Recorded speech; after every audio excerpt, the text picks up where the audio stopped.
गोरी देख के गदार करेली प्यारे और कहस का हो नींद न आवे मन भावे राजा जी तोहर बोलिया हो हम के लुभावे नींद न आवे अरे नींद न आवे नींद न आवे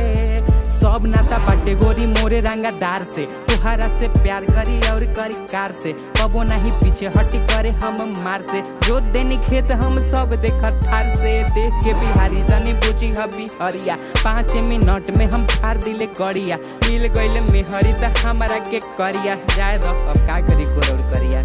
नींद न आवे मन भावे राजा जी तोहर बोलिया हो हम के लुभावे नींद न आवे अरे नींद न आवे नींद न आवे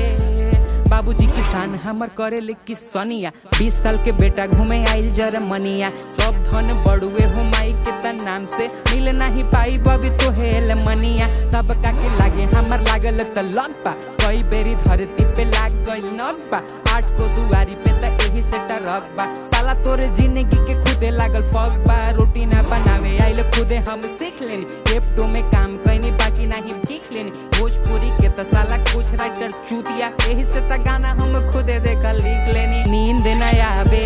मन भावे राजा जी तोहर बोलिया हो हम के लुभावे नींद न आवे अरे नींद न आवे नींद न आवे पैसा नहीं रहे हमें ही से करी कादरा रोड पे बिछा के हम सूत गई चादरा आज आके देख बाबू हमारा तब माजरा सुतीले दिल्ली में और उठी हम आगरा हमारा से लड़ के तो तोर दाल भात गई मोर भैले बीन और बाबू तोर मात भइल गाँव में लगाई दिले आग तो हूँ हमारा तब हम कहनी हमार छाट गइल नींद न आवे मन भावे राजा जी तोहर बोलिया हो हम के सतावे नींद न आवे अरे नींद न आवे नींद न आवे नींद न आवे